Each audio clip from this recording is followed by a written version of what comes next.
안녕하세요, 여러분. 혹시 요즘 몸 여기저기가 가렵지 않으신가요? 예전에는 괜찮았는데 나이가 들면서 갑자기 가려움증이 심해지셨나요? 많은 분들이 이렇게 말씀하십니다. 나이 들면 원래 가려운 거 아닌가요? 그냥 피부가 건조해서 그런 거 아닐까요? 저도 처음에는 그렇게 생각했습니다. 하지만 신경과 전문의로 일하면서 제가 깨달은 진실은 충격적이었습니다. 60대 이후의 가려움증은 절대 가볍게 넘겨서는 안 되는 위험한 신호일 수 있다는 것입니다. 저는 신경과 전문의로 50년간 수많은 환자분들을 만나왔습니다. 올해 75살이지만 아직도 현역으로 진료실에서 환자분들을 만나고 있습니다. 그 중에서도 특히 저와 비슷한 나이대인 60대, 70대 환자분들의 신경계 질환을 집중적으로 치료해 왔습니다. 처음에는 가려움증이 제 전공 분야와 무슨 상관이 있을까 생각했습니다. 하지만 오랜 세월 임상 경험을 쌓으면서 깨달았습니다. 가려움증은 단순히 피부 문제가 아니라 우리 몸의 신경계와 내부 장기들이 보내는 매우 중요한 경고 신호라는 것을 말입니다. 저 자신도 70대를 살아가면서 환자분들의 고충을 더욱 깊이 이해하게 되었습니다. 지금도 잊을 수 없는 환자분이 계십니다. 3년 전 대구에서 오신 63세 박민수 씨였습니다. 박민수 씨는 60세가 넘어서부터 갑자기 등과 팔 안쪽이 심하게 가렵기 시작했다고 하셨습니다. 처음에는 나이 들어서 그런가 보다 하고 넘기셨대요. 하지만 저희 병원에 오셔서 정밀 검사를 받으신 결과 초기 당뇨병성 신경병증이 발견되었습니다. 다행히 초기에 발견해서 적극적인 혈당 관리와 신경치료를 시작했고 지금은 가려움증도 거의 사라지고 건강하게 지내고 계십니다. 박민수 씨께서 그때 이렇게 말씀하셨습니다.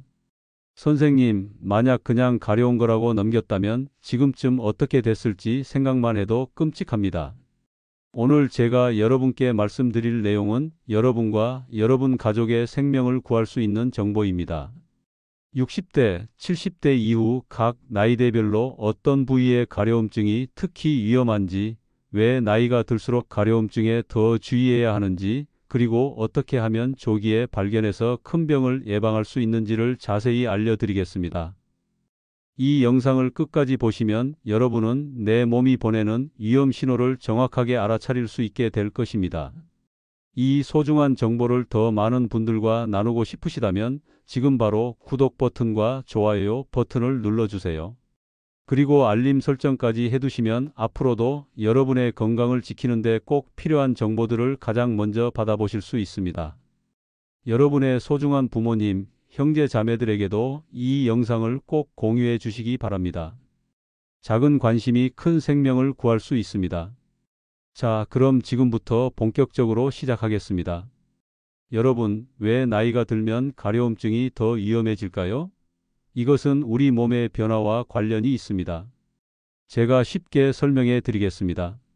첫 번째, 60대가 넘어가면 우리 몸의 신경 감각이 둔해집니다. 젊었을 때는 아주 작은 통증이나 이상 신호도 민감하게 느낄 수 있었습니다. 하지만 나이가 들면서 신경세포들이 노화되면 통증을 잘 못 느끼게 됩니다. 그래서 심각한 병이 생겨도 통증이 없을 수 있습니다. 이럴 때 우리 몸은 다른 방법으로 신호를 보냅니다. 바로 가려움증입니다. 가려움증은 통증보다 더 예민한 신경으로 전달되기 때문에 나이가 들어도 비교적 잘 느낄 수 있습니다.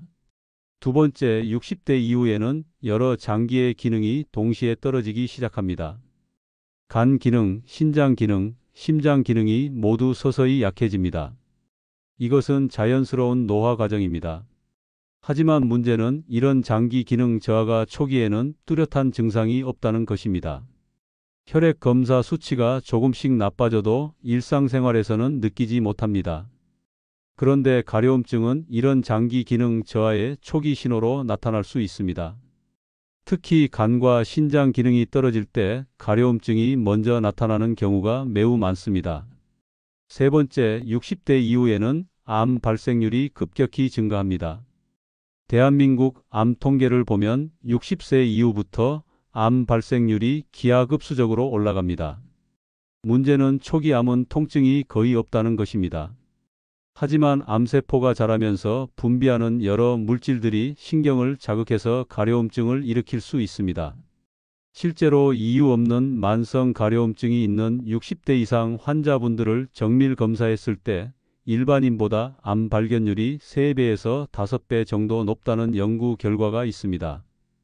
네 번째, 나이가 들면 여러 약을 동시에 복용하는 경우가 많습니다. 고혈압약, 당뇨약, 고지혈증약 등 평균적으로 60대 이상은 서너 가지 이상의 약을 드십니다. 이런 약들이 간과 신장을 통해 대사되면서 장기에 부담을 줄 수 있습니다. 또한 약물 간의 상호작용으로 인해 가려움증이 생기기도 합니다. 하지만 이것을 단순히 약 때문이라고만 생각하고 넘기면 안 됩니다. 약물로 인한 가려움증인지 아니면 장기 기능 저하로 인한 가려움증인지 정확히 구분해야 하기 때문입니다. 다섯 번째, 60대 이후에는 면역력이 떨어집니다. 면역력이 떨어지면 만성 염증이 생기기 쉽습니다. 온몸에 미세한 염증이 계속 발생하면 이것이 신경을 자극해서 가려움증을 일으킵니다. 특히 자가면역 질환의 발생률도 나이가 들면서 증가하는데 이런 질환들의 초기 증상으로 가려움증이 나타날 수 있습니다. 그래서 저는 항상 60대 이상 환자분들께 이렇게 말씀드립니다. 젊었을 때의 가려움증과 나이 든 후의 가려움증은 완전히 다릅니다. 젊었을 때는 대부분 피부 문제나 알레르기였지만 60 이후의 가려움증은 내 몸속 장기들이 보내는 구조 신호일 수 있습니다. 자, 이제 본격적으로 60대에 특히 조심해야 할 가려움증 부위에 대해 말씀드리겠습니다. 첫 번째로 주의해야 할 부위는 목 뒤쪽과 어깨 부분입니다.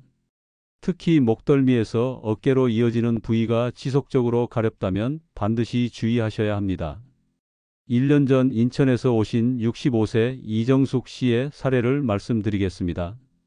이정숙 씨는 6개월 동안 목 뒤가 계속 가렵다고 하셨습니다. 처음에는 옷깃에 쓸려서 그런가 보다 하고 넘기셨대요. 목욕을 자주 하고 보습 크림도 열심히 발랐지만 가려움증은 계속되었습니다. 심지어 밤에 자다가 가려워서 깨는 일도 많았다고 합니다.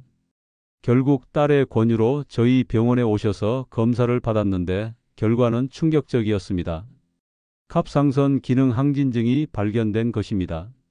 다행히 초기에 발견해서 약물 치료를 시작했고 지금은 갑상선 수치도 정상으로 돌아오고 가려움증도 완전히 사라졌습니다. 왜 목 뒤쪽과 어깨 가려움증이 위험할까요? 60대가 되면 갑상선 질환의 발생률이 급격히 증가합니다. 특히 여성의 경우 60대에 갑상선 기능 이상이 생길 확률이 남성보다 5배에서 8배 정도 높습니다. 갑상선 호르몬은 우리 몸의 신진대사를 조절하는 매우 중요한 호르몬입니다. 이 호르몬이 과도하게 분비되면 신진대사가 너무 빨라지면서 온몸에 열이 나고 땀이 많이 납니다. 이때 특히 목 부위의 땀샘이 과도하게 자극되면서 가려움증이 생깁니다. 또한 목과 어깨 부위의 가려움증은 혈압 문제와도 관련이 있을 수 있습니다. 60대는 고혈압이 본격적으로 시작되는 나이입니다. 혈압이 높아지면 목 뒤쪽의 혈관들이 팽창하면서 주변 신경을 자극합니다. 이것이 가려움증으로 나타날 수 있습니다.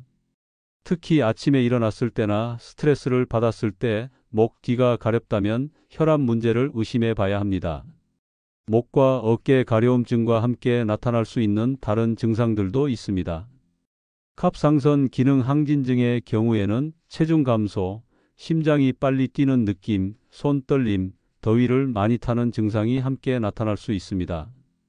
반대로 갑상선 기능 저하증의 경우에는 체중 증가, 피로감, 추위를 많이 타는 증상이 함께 나타납니다. 고혈압과 관련된 경우에는 두통, 어지럼증, 귀에서 소리가 나는 이명 증상이 함께 나타날 수 있습니다. 목과 어깨 가려움증이 3주 이상 지속된다면 반드시 다음 검사들을 받으셔야 합니다. 갑상선 기능 검사, 혈압 측정, 그리고 목 부위 초음파 검사입니다. 특히 갑상선 기능 검사는 간단한 혈액 검사로 확인할 수 있으니 부담 갖지 마시고 꼭 받아보시기 바랍니다. 두 번째로 주의해야 할 부위는 배와 옆구리 부분입니다. 특히 배꼽 주변이나 오른쪽 옆구리가 가렵다면 매우 주의하셔야 합니다. 2년 전 부산에서 오신 68세 김영철 씨의 이야기를 들려드리겠습니다. 김영철 씨는 8개월 동안 배 오른쪽 부분이 계속 가렵다고 하셨습니다. 처음에는 벨트가 조여서 그런가 싶어서 헐렁한 옷만 입으셨대요. 가려워서 긁다 보니 피부가 벗겨지고 상처가 났지만 그래도 가려움증은 멈추지 않았습니다. 특히 밤에 누워 있을 때 더 심해졌다고 합니다.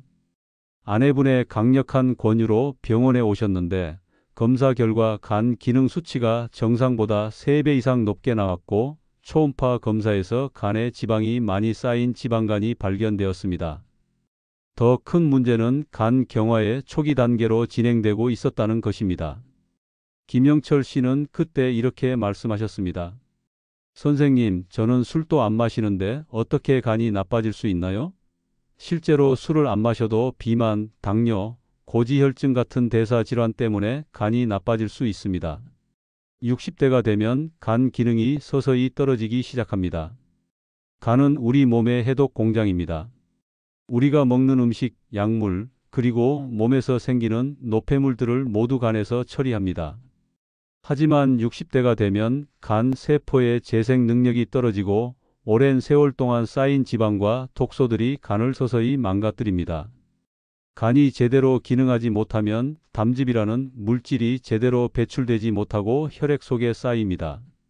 이 담즙 성분이 피부로 나오면서 신경을 자극해서 가려움증을 일으킵니다. 특히 오른쪽 옆구리가 가려운 것은 매우 중요한 신호입니다. 간은 우리 몸의 오른쪽 위쪽 갈비뼈 아래에 위치합니다. 간에 문제가 생기면 그 부위와 연결된 신경이 자극을 받아서 오른쪽 옆구리에 가려움증이 생길 수 있습니다. 의학 용어로 이것을 연관 가려움증이라고 합니다. 장기의 문제가 피부 표면의 가려움으로 나타나는 것입니다. 배와 옆구리 가려움증과 함께 나타날 수 있는 다른 증상들을 주의 깊게 살펴보셔야 합니다. 소변 색깔이 진한 갈색이나 콜라색처럼 변하는 것, 눈의 흰자위가 노랗게 변하는 황달, 오른쪽 갈비뼈 아래 부분의 묵직한 느낌이나 통증, 원인 모를 피로감과 식욕 감소, 그리고 소화가 안 되는 느낌 등입니다. 이런 증상들이 하나라도 함께 나타난다면 즉시 병원에 가셔야 합니다. 배와 옆구리 가려움증이 3주 이상 지속된다면 반드시 간 기능 검사를 받으셔야 합니다. 혈액 검사를 통해 AST, ALT, 간마지 TP 같은 간 수치를 확인하고 복부 초음파로 간의 상태를 직접 눈으로 확인해야 합니다. 또한 간염 바이러스 검사도 함께 받으시는 것이 좋습니다. 비록 젊었을 때 간염이 없었다고 해도 60대가 되면 과거에 모르고 지나갔던 바이러스 감염이 다시 활성화될 수 있기 때문입니다. 세 번째로 주의해야 할 부위는 팔 안쪽과 허벅지 안쪽입니다. 특히 피부가 얇고 부드러운 이 부위들이 가렵다면 반드시 주의하셔야 합니다. 60대가 되면 당뇨병 발생률이 급격히 증가합니다. 대한민국 60대 이상 노인 중 3명 중 1명은 당뇨병을 가지고 있습니다. 문제는 많은 분들이 자신이 당뇨병인 줄 모르고 지낸다는 것입니다. 당뇨병 초기에는 특별한 증상이 없기 때문입니다. 하지만 혈당이 높아지면 우리 몸에서 여러 가지 변화가 생깁니다.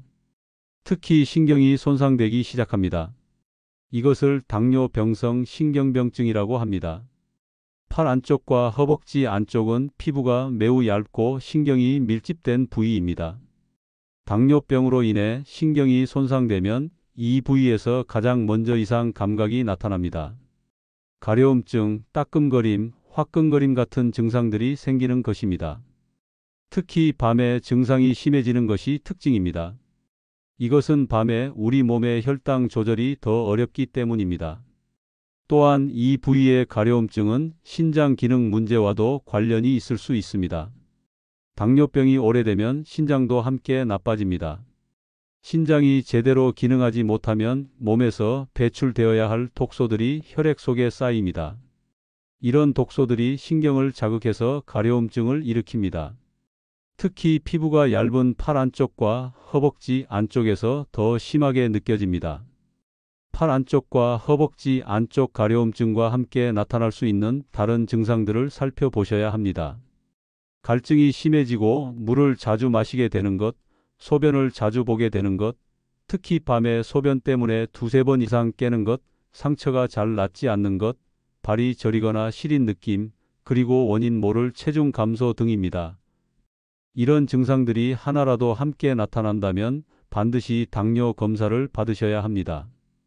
팔 안쪽과 허벅지 안쪽 가려움증이 3주 이상 지속된다면 공복 혈당 검사와 당화혈색소 검사를 받으셔야 합니다. 당화혈색소는 최근 2에서 3개월 동안의 평균 혈당을 보여주는 검사입니다. 정상은 5.6% 미만입니다. 6.5% 이상이면 당뇨병으로 진단됩니다. 또한 신장 기능 검사도 함께 받으시는 것이 좋습니다. 크레아티닌 수치와 사구체 역과율을 확인해야 합니다. 이제 70대에 특히 주의해야 할 가려움증 부위에 대해 말씀드리겠습니다. 70대가 되면 60대와는 또 다른 양상의 가려움증이 나타납니다. 첫 번째로 주의해야 할 부위는 종아리와 발목 부분입니다. 특히 양쪽 종아리가 동시에 가렵다면 반드시 주의하셔야 합니다. 왜 종아리와 발목 가려움증이 위험할까요? 70대가 되면 신장 기능이 급격히 떨어집니다. 신장은 우리 몸의 노폐물을 걸러내는 필터입니다. 나이가 들면서 신장의 필터 역할을 하는 사구체라는 구조물이 점점 망가집니다. 70대가 되면 젊었을 때보다 신장 기능이 절반 이하로 떨어지는 경우가 많습니다. 신장이 제대로 기능하지 못하면 요독이라는 독소가 몸에 쌓입니다. 이 독소가 혈액을 타고 돌아다니면서 신경을 자극합니다.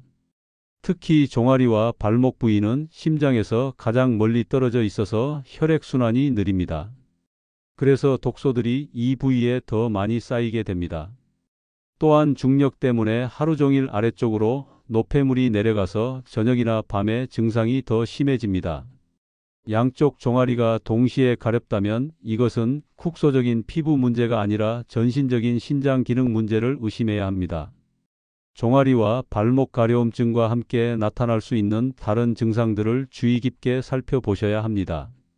발목이나 정강이를 손가락으로 눌렀을 때 푹 들어가는 부종, 소변에 거품이 많이 생기는 것, 밤에 소변을 서너 번 이상 보는 야간 빈뇨, 쉽게 피로해지는 것, 식욕이 떨어지는 것, 그리고 입에서 암모니아 냄새 같은 것이 나는 증상 등입니다. 이런 증상들이 하나라도 함께 나타난다면 즉시 신장 기능 검사를 받으셔야 합니다. 종아리와 발목 가려움증이 3주 이상 지속된다면 반드시 신장 기능 검사를 받으셔야 합니다.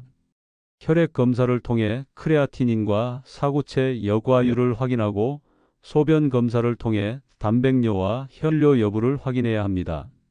사구체 역과율이 60 미만이면 만성 콩팥병으로 진단되고 30 미만이면 매우 심각한 상태입니다. 조기에 발견하면 진행을 늦출 수 있지만 늦게 발견하면 투석이나 신장 이식이 필요할 수도 있습니다. 두 번째로 주의해야 할 부위는 등 중앙 부분입니다. 특히 등뼈를 중심으로 좌우 어깨뼈 사이가 가렵다면 매우 주의하셔야 합니다. 7개월 전 대전에서 오신 75세 정순희 씨는 10개월 동안 등 중앙 부분이 계속 가렵다고 하셨습니다. 손이 잘 안 닿는 부위라서 효자손으로 긁으셨는데 그래도 시원하지 않았대요. 며느리에게 부탁해서 등을 긁어달라고 하는 것이 미안해서 혼자 참으셨다고 합니다. 특히 기침을 할 때나 숨을 깊이 들이쉴 때 가려움증이 더 심해졌다고 합니다. 저희 병원에서 흉부 엑스레이와 CT 검사를 했더니 폐에 작은 결절이 발견되었습니다. 다행히 초기 폐암이었고 수술로 완전히 제거할 수 있었습니다. 정순희 씨는 그때 이렇게 말씀하셨습니다. 선생님, 담배도 안 피웠는데 폐암이 생길 줄 몰랐어요. 그냥 가려운 게 나이 들어서 그런가 보다 했는데 정말 다행히 일찍 발견했네요. 왜 등 중앙 가려움증이 위험할까요? 70대가 되면 암 발생률이 최고조에 달합니다. 특히 폐암은 70대에 가장 많이 발생하는 암 중 하나입니다. 문제는 폐암 초기에는 기침이나 가래 같은 뚜렷한 증상이 없다는 것입니다. 하지만 폐에 종양이 생기면 그 주변의 신경들이 자극을 받습니다. 폐와 등 피부는 같은 척수 신경을 공유하기 때문에 폐의 문제가 등 부위의 가려움증으로 나타날 수 있습니다. 등 중앙 부분, 특히 어깨뼈 사이 부위는 폐의 위치와 정확히 일치합니다. 이 부위가 지속적으로 가렵다면 단순히 피부 문제가 아니라 폐나 심장, 식도 같은 흉부 장기의 문제일 수 있습니다. 특히 한쪽 등만 가렵거나 특정 자세나 호흡에 따라 가려움증이 변한다면 더욱 의심해 봐야 합니다. 또한 등 중앙 가려움증은 대상포진의 초기 증상일 수도 있습니다. 70대가 되면 면역력이 크게 떨어져서 대상포진 발생률이 급격히 증가합니다. 대상포진은 물집이 생기기 전에 먼저 가려움증이나 따끔거리는 느낌이 나타납니다. 만약 등 한쪽 부분만 띠 모양으로 가렵다면 대상포진을 의심하고 빨리 병원에 가셔야 합니다. 대상포진은 72시간 이내에 치료를 시작해야 합병증을 막을 수 있습니다. 등 중앙 가려움증과 함께 나타날 수 있는 다른 증상들을 주의 깊게 살펴보셔야 합니다. 마른 기침이 2주 이상 지속되는 것, 가래에 피가 섞여 나오는 것, 가슴 통증이나 답답한 느낌, 숨이 차는 증상, 원인 모를 체중 감소, 그리고 식욕 부진 등입니다. 이런 증상들이 하나라도 함께 나타난다면 즉시 병원에 가셔야 합니다. 등 중앙 가려움증이 3주 이상 지속된다면 반드시 흉부 엑스레이 검사를 받으셔야 합니다. 필요하다면 흉부 CT 검사도 받아야 합니다. 특히 흡연 경력이 있거나 간접 흡연에 노출된 적이 있다면 더욱 주의해야 합니다. 요즘은 담배를 안 피운 사람도 미세먼지나 주방 연기 같은 환경적 요인 때문에 폐암이 생길 수 있습니다. 조기 발견이 생존율을 크게 높이므로 증상이 있으면 미루지 말고 검사를 받으시기 바랍니다. 세 번째로 주의해야 할 부위는 두피와 귀 뒤 부분입니다. 특히 머리를 감아도 계속 가렵다면 반드시 주의하셔야 합니다. 왜 두피와 귀 뒤 가려움증이 위험할까요? 70대가 되면 혈액질환의 발생률이 증가합니다. 특히 백혈병, 림프종 같은 혈액암이나 골수 질환이 생길 수 있습니다. 이런 혈액질환들은 초기에 특별한 증상이 없는 경우가 많습니다. 하지만 이상한 혈액 세포들이 증가하면서 히스타민이라는 가려움증을 일으키는 물질이 과도하게 분비됩니다. 이 물질이 혈액을 타고 온몸을 돌아다니면서 가려움증을 일으킵니다. 특히 두피는 혈관이 매우 풍부한 부위입니다. 그래서 혈액질환이 있을 때 가장 먼저 증상이 나타나는 곳 중 하나입니다. 귀 뒤 부분에는 림프절이 있는데 림프종 같은 질환이 있으면 이 부위가 붓거나 가려울 수 있습니다. 만약 두피 가려움증과 함께 귀 뒤나 목 옆에 멍울이 만져진다면 즉시 병원에 가셔야 합니다. 또한 두피와 귀 뒤 가려움증은 당뇨병이 잘 조절되지 않을 때도 나타날 수 있습니다. 혈당이 높으면 두피에 곰팡이나 세균 감염이 잘 생깁니다. 70대는 면역력이 떨어져 있어서 작은 감염도 쉽게 퍼질 수 있습니다. 두피에 붉은 반점이나 진물, 딱지 같은 것이 생긴다면 감염을 의심하고 빨리 치료받아야 합니다. 두피와 귀 뒤 가려움증과 함께 나타날 수 있는 다른 증상들을 주의 깊게 살펴보셔야 합니다. 원인 모를 열이 나는 것, 밤에 식은땀을 많이 흘리는 것, 체중이 한 달에 3kg 이상 빠지는 것, 쉽게 멍이 들거나 코피가 자주 나는 것, 잇몸에서 피가 나는 것, 그리고 극심한 피로감 등입니다. 이런 증상들이 하나라도 함께 나타난다면 즉시 혈액내과 진료를 받으셔야 합니다. 두피와 귀 뒤 가려움증이 3주 이상 지속된다면 반드시 전혈구 검사를 받으셔야 합니다. 백혈구, 적혈구, 혈소판 수치를 확인하고 혈액 도말 검사를 통해 이상한 세포가 있는지 확인해야 합니다. 필요하다면 골수 검사도 받아야 할 수 있습니다. 또한 귀 뒤나 목에 림프절이 만져진다면 초음파 검사나 조직 검사가 필요할 수 있습니다. 혈액질환은 조기에 발견하면 치료 효과가 훨씬 좋으므로 증상을 절대 방치하지 마시기 바랍니다. 자, 지금까지 60대와 70대의 특히 위험한 가려움증 부위들에 대해 말씀드렸습니다. 그렇다면 이제 실제로 어떻게 대처하고 예방해야 하는지 말씀드리겠습니다. 첫 번째, 3주 법칙을 꼭 기억하세요. 같은 부위의 가려움증이 3주 이상 지속된다면 반드시 병원에 가셔야 합니다. 나이 들어서 그러겠지 하고 넘기지 마세요. 3주라는 시간은 단순한 피부 트러블이나 알레르기가 자연스럽게 좋아질 수 있는 충분한 기간입니다. 하지만 3주가 넘어도 계속된다면 이것은 우리 몸이 보내는 명확한 경고 신호입니다. 두 번째, 가려움증 일기를 작성하세요. 언제부터 가려웠는지, 하루 중 언제 가장 심한지, 어떤 음식을 먹었을 때 심해지는지, 어떤 활동을 할 때 악화되는지를 자세히 기록하세요. 이 기록은 의사가 정확한 진단을 내리는데 큰 도움이 됩니다. 스마트폰 메모장이나 작은 수첩에 간단하게라도 적어 두시기 바랍니다. 세 번째, 긁지 마세요. 가려울 때 긁으면 일시적으로 시원할 수 있지만 피부가 손상되고 2차 감염의 위험이 있습니다. 대신 차가운 물수건으로 가볍게 찜질하거나 가려운 부위를 손바닥으로 부드럽게 두드려 주세요. 손톱으로 긁는 것보다 훨씬 안전하고 효과적입니다.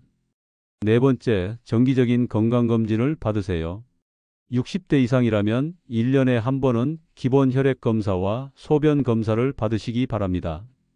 간 기능, 신장 기능, 혈당, 갑상선 기능 등을 정기적으로 확인하면 문제가 생기기 전에 미리 발견할 수 있습니다. 국가 건강검진을 꼭 챙겨서 받으세요. 다섯 번째, 건강한 생활 습관을 유지하세요.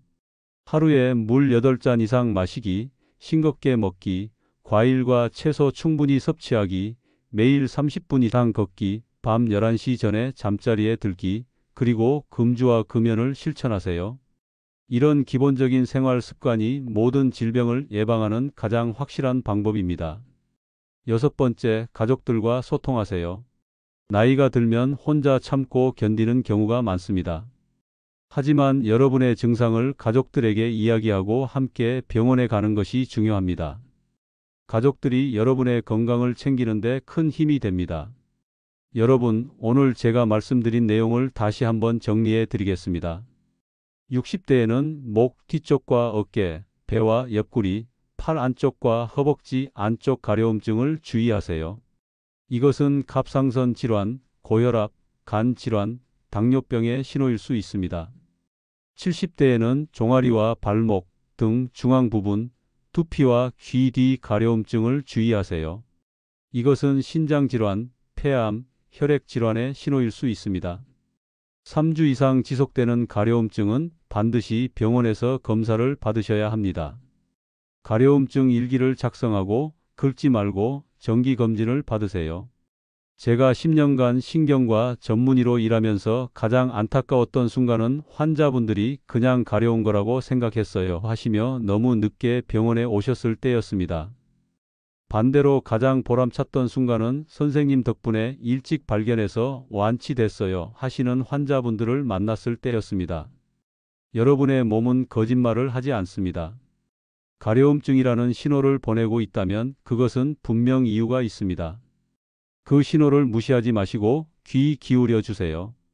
여러분의 생명은 여러분 스스로가 지켜야 합니다. 오늘 제가 말씀드린 내용이 여러분께 도움이 되었기를 진심으로 바랍니다. 여러분과 여러분의 가족 모두가 건강하고 행복한 삶을 사시기를 기도합니다. 여러분, 이 영상이 도움이 되셨다면 지금 바로 구독 버튼과 좋아요 버튼을 눌러주세요. 그리고 알림 설정까지 해두시면 앞으로도 여러분의 건강을 지키는 데 꼭 필요한 정보들을 가장 먼저 받아보실 수 있습니다. 특히 이 영상은 여러분의 소중한 부모님, 형제자매, 친구분들에게 꼭 공유해 주시기 바랍니다. 작은 관심이 큰 생명을 구할 수 있습니다.